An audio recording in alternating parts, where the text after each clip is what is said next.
March is National Colorectal Cancer Awareness Month, and today we're getting some details with Dr. Helen Fasanya-Uptagraft. She is a gastroenterologist, and we're learning a little bit more about the role that this plays in the world we live in.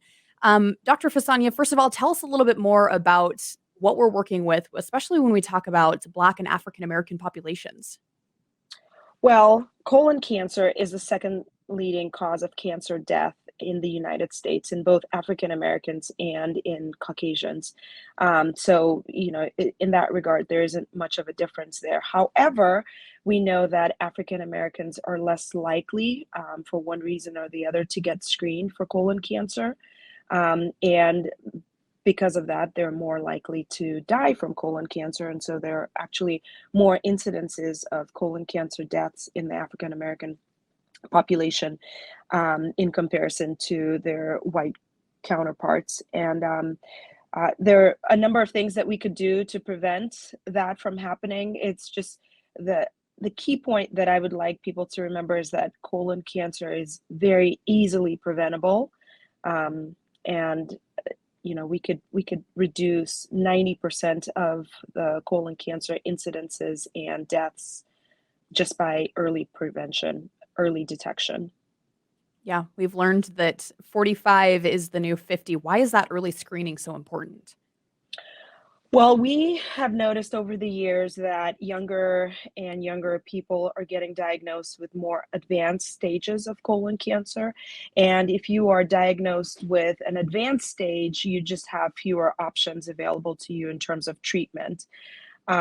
So it's really important to diagnose this early and hopefully before it turns into cancer. So what colonoscopy does, for instance, is it detects polyps, which are the precursors of colon cancer. And we're able to take out the polyps and completely eliminate that risk of colon cancer from that particular polyp. So colon cancer is one of those cancers it's fortunate in that we have such great prevention tools that we don't have available for other types of cancers. For instance, we don't have it for prostate cancer or breast cancer.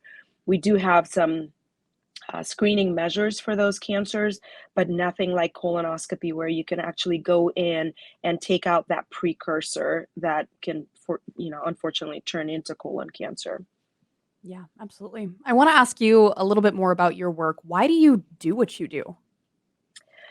Well, I do what I do because of this really important statistic. I mean, it is a really important thing to do a colonoscopy and prevent those cancers from forming. It's just such a common issue, and it doesn't just affect the elderly, it affects young people. Um, and unfortunately, it disproportionately affects the African American community, and that's my community. And if I can do anything to make a difference, I mean, there are a lot of other things that happen in gastroenterology other than colon cancer, but this is certainly one of the main topics that we address. And if I can make a difference in that way, then my day is more fulfilled. Yeah, absolutely. Dr. Fasanya, what did we miss about this conversation that's important to mention?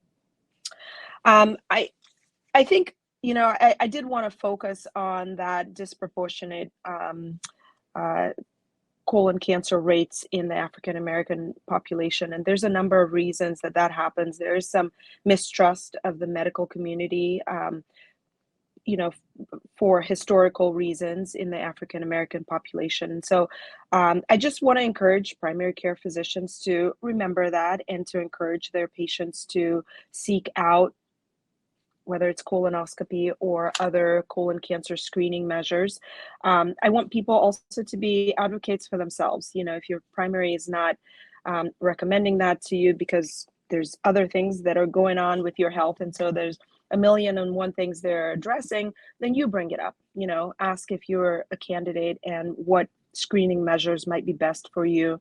There are a number of screening measures. It does not have to be colonoscopy. Having said that, colonoscopy is the best and the gold standard, and it's really the way to prevent and early detect those polyps that can be taken out. But of course, there are other tests, and the best test is really the one that you actually go ahead and do. So I would just encourage everyone to be an advocate for themselves. And then if Oh, you have well, any questions, or concerns, we're here and we have a lot of physicians that um, would be happy to talk to you about that.